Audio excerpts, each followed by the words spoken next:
So we're going to do a couple of my favorite exercises, stretches and releases for the bottoms of your feet, calves, plantar fasciitis or plantar fasciitis symptoms. And so all we're going to use today is a wall and a ball. A wall and a ball. It'll be kind of short, not a full class. This is just kind of a little taster into some kind of my favorite like standing foot exercises. So we'll just start with a little release for the bottom of the feet. So I like to use a wall for this part just because when you're releasing the bottom of your feet, if you're trying to balance in the middle of the floor, you're likely going to grip the feet a little bit, right? So like you're likely going to have a little bit of engagement. And if you're engaging the feet, trying to balance, it's going to create like tension in the bottom of the foot instead of relaxation. So that's what we're looking for. So I'm gonna hold on to the wall. We're gonna start with the ball. So if you think about your foot like a triangle, right? So like toes and then down to your heel. The ball of your foot, how dirty are my feet? Oh, they're not that bad today. Okay, so this is the ball of your foot. So when I say we're gonna start just behind the ball of your foot, my arch is pretty defined. I've got a high arch. So we don't wanna be right on the bones of the knuckles here. We wanna be just behind it, between kind of like first and second metatarsal, right in that area. So we're just gonna put the ball just like behind the ball of the foot, closer to your heel, and just kind of to the inside of that first bone, maybe right in line with the second. And depending on how tight the bottom of your feet are, or how hard your ball is going to depend like how much pressure you can put here. So I've got pretty high arches. I do this kind of a lot, so I can tolerate a decent amount of pressure. Additionally, this pink ball that I'm using has quite a bit of squish, more than a regular lacrosse ball. So actually a tennis ball would be more preferable than a lacrosse ball, because a lacrosse ball is a little bit harder than what we're looking for. But these little OPTP pinky balls are my favorite, so I'll have a link for that too. So you're gonna put it over the ball of the foot, and you can just start by shifting your weight forward and back. So as you shift your weight forward, you'll feel the pressure up into the foot. As you shift your weight back, pressure goes away, right? We want to think about the foot being really soft and the foot kind of melding over the ball. And then we'll shift back. If this feels good and you've got a pretty decent amount of balance, then you can pick the back heel up to bring you up over the ball of the foot even more. I would actually do this with two hands on the ball, except for that I'm talking to you. So I would do it this way, but I'm gonna stay facing this way so I can talk towards you. So anyway, shifting towards the ball, lifting the heel up. I want you to feel the spread of the toes. I want you to feel the spread of the metatarsals. And then heel comes back, weight comes off. One more time, we shift forward, pick the back heel up, shift over the line, and then put the heel down, shift back. Then, so if we're talking about that triangle, if this is the big toe, we're kind of on this corner. We're gonna be on this pinky side now. So I'm just gonna keep the ball behind the ball of the foot, and I'm gonna roll it to kind of the lateral edge, the outside edge, behind kind of like in line with like fourth and fifth metatarsal. Then same deal, you can shift the weight forward, pick the back heel up, shift over the leg, feel the toes spread out, heel comes down, shifting back. Going really slow. Again, really intentionally keeping the bottom of the feet relaxed, which is pretty challenging. If your balance is challenged, we're gonna keep moving, keep breathing. If you have a hard time balancing, if that's a challenge for you, this will be challenging because we are used to kind of using our feet to try to balance. We want to let that relax, which takes a bit of time. Okay, you can do that in the middle of your arch too. So kind of to the inside, middle, or the outside edge. I'm just gonna go right in the middle of my foot, between the heel and the ball of the foot, in the middle between right and left, and then we'll shift forward, pick up. The closer the ball comes to the heel, the less, the more pressure it's going to feel like after you shift your weight over the leg. So you might not shift quite as much as we shift forward. Just breathing. Notice I'm not rolling my ball over the foot. I'm letting my foot stay where it is, and I'm moving my weight over the foot, and I'm letting the toes spread out. I'm letting the metatarsal spread out. Good. And then last one here. The ball is going to come all the way up as close to your heel as you can get it, keeping the heel on the ground. That's important. And I'm kind of wiggling here because I'm putting forward pressure. So instead of being straight down, there's a little bit of forward pressure into the ball. And on this one, I don't typically pick my back heel up. I just let the hips rock forward and back to take the pressure on and off that foot. Breathing here. And then we'll let that foot go. Good. Just take a second, stand on both feet, and feel, hopefully you can tell that the foot you were just working on is spread out a little bit easier. Yeah? We're going to do a little bit of a counter stretch real quick before we do the other side. So we'll do this again in a minute, but we're going to cross the foot over like you got to pee. Toe nails to the ground.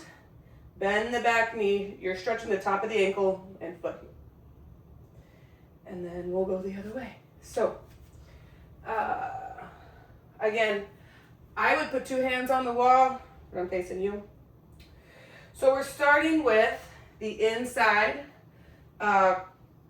behind, like inside the first metatarsal, behind the ball of the foot. So I'm thinking right here-ish is where I'm feeling the most pressure. And I'm feeling at the top of my foot, about right here, spreading out the most. So, finding somewhere, shift your weight over the ball of the foot, relax your foot. Pick the back heel up, feel the foot spread out even more.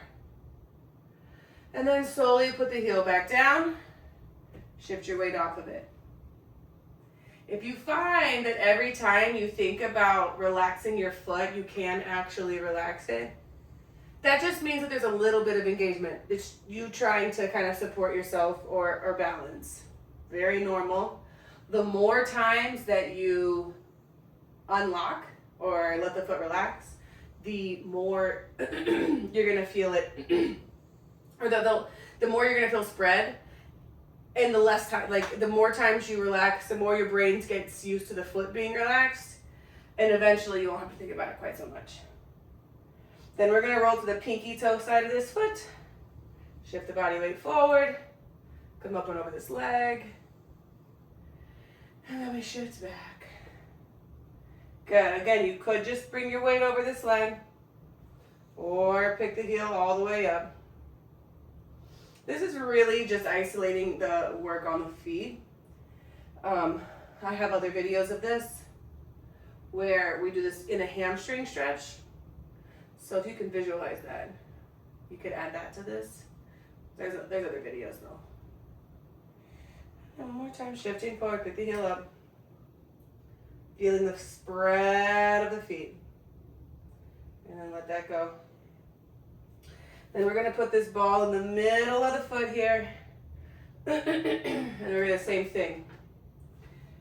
So, shifting your body weight over the ball of the foot. And then shifting back. Last Christmas, Dylan's grandfather was telling me his feet were hurting. And he was going to the doctor. And I had brought a ping ball with us to Virginia for Christmas. And I gave it to him and just showed him basically this. And every single time he talks to me now, he's like, Brooke, my foot, I can't tell you how much difference it's made. I didn't have to go to the doctor. So it works. Last bit, put the ball as close to your heel as you can get it. And then without the heel coming off the ground, and then we're just going to shift a little forward and back. It's kind of hard for me to hold. Oh, I guess I can hold here. But again, holding onto the wall obviously gives you balance support, allowing you to relax the feet a little bit easier. Good. Take a break.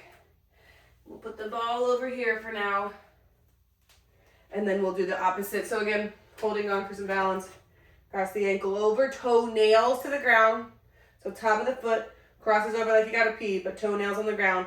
Then you can stay, or you can bend the back knee, pushing into the front, stretching the top of the ankle and the foot. And then we'll take a break. Good.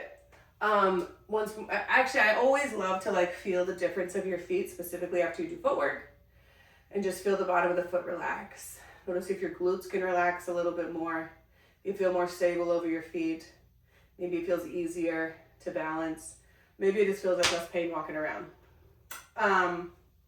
So I'm going to show you 2 more stretches that I like to do standing. Again, when we have pain in the bottom of the foot, particularly plantar fasciitis or plantar tendinopathy or tendinitis, the fascia is the posterior chain runs the whole body. But as the calf comes down, calf and soleus come down through here, they attach at the Achilles tendon. The Achilles tendon comes over, attaches the calcaneus, which feeds into the plantar fascia. So it comes up and over the heel here. So when we get tension in the calf, soleus, lower legs, and the feet get tight, often because of a variety of reasons, then when we step, if those tendons and tissues or connective tissue is tight, it feels like you're pushing into like a very tight pulled rubber band instead of a loose soft one, right? So instead of it being squishy, it's pulled and then you're putting extra tension on it every time you step. So the next stretches are focusing on stretching calves and soleus. So again, with the wall, I would use 2 hands, but I'm gonna use one so I can kind of face you. The front foot is gonna step forward, turn it out a little bit. Back foot is gonna step back. The really important thing here is that the back foot is facing directly forward, whatever your forward is. So if you're facing the wall, it's facing the wall. I'm facing this way, so it's directly that way. When the back knee is straight, like it is right now, we're stretching the gastroc, the big, long muscle. So we bend the front knee and feel that calf stretching. Then we're going to extend the knee, bend the back knee. This is now stretching the soleus, the lower part of the calf muscle. Then we extend the knee, bend the front knee, feel how that stretch comes up to the knee or past the knee, and then extend, bend the back knee. Straighten, bend forward, inhale, exhale. Good. Staying forward in this calf stretch. Last thing we're going to do here is roll through the ankle. So you're going to roll to the outside edge of the foot. Does not look like much, feels like more. I'm actively lifting the arch of my foot up, trying to keep the toes soft. And then rolling to the inside of my foot. Pinky toe side of the foot is lifting up. And then rolling to the outside edge of my foot. Feeling the lateral aspects of the peroneal, pronotertius down at the outside of the ankle. Stretching and then rolling to the inside edge. Pinky toe side of the foot lifting. Inner calf kind of pressing backwards. Good. Last bit here. We're going to extend the front knee. At the same time, we lift the back heel, pressing and rising up. Breath in. Exhale, reverse. Reach the left heel back. Bend the right knee. Inhale, lift and extend. Exhale, bend and reach. One more time, lift and extend. Bend and reach. Good, and then we're going to do this top of the ankle crossover. Once again, so the foot that was in the back crosses over the front.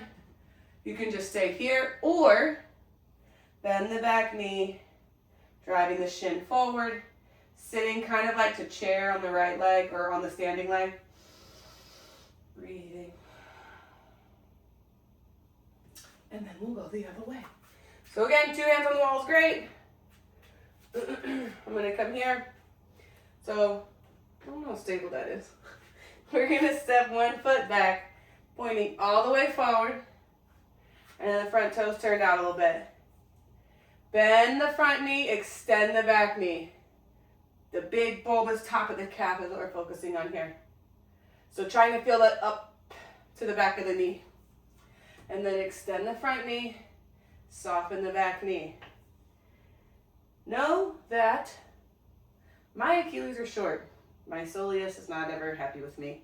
So I don't have a ton of range here, which is why my front knee straightens all the way to get some shift back here. Yours might not have to go that far. We're here for sensations and not shapes. Bend the front knee. If you feel the stretch coming up the calf to the back of the knee, you're doing great. And then slowly extend and bend the back knee. Good. Extend, bend the front knee, and extend, bend the back knee. Slowly, it's the stretching. Last time we extend, bend the front knee, stay here, breathe. Now we're gonna do the roll. So inside edge of the foot, things lift up like you're trying to lift the inner arch up. Rolling to the outside edge. Trying not to do that by moving the hips. Hips might move some, but we're really trying to do it low. And then anchor the foot down. Sorry, my dog is now falling from the couch onto the table that the camera's on. Pinky toe side of the foot lifts up. Anchor the pinky toe side of the foot down. Lift the inside edge of the foot up. One more time. Inside edge of the foot anchors down. Thinking about lengthening the inner arch. Pinky toe side of the foot lifts up. Back to neutral. Good. Then we're going to extend the front knee as we lift the back heel. Inhale, rise up. Exhale, bend and reach. Inhale, rise up. Exhale, bend and reach.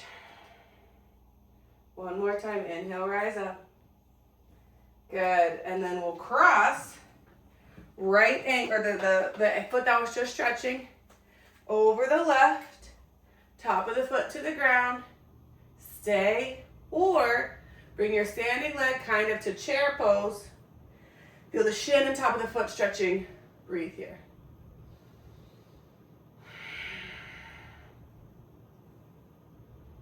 Good. Slowly rising up. Shake it out. Awesome. So, hopefully your feet, once again, I always like to just stand and just feel the difference between before and after. Hopefully your feet have some circulation. They feel a little more grounded, ideally a little bit more spread out. I encourage you to be aware of the shoes that you're wearing, because if we wear shoes that close our toes up a lot, then our feet stay like this. I know, I live on tile floors. I don't like walking around my house barefoot for very long because of the tile, but I do in the studio. I have sandals at home that are wide toes. I have walking shoes that are wide toes. So just consider, if you have to wear shoes at work that close your toes in a lot, when you can spread the toes out more, or have a ball under your desk so you can stand on it and allow the feet to spread out a couple of times throughout the day. The spreading out is what we're going for. So I hope your feet feel a little bit better, and let me know. Shoot me a message or something. Thanks.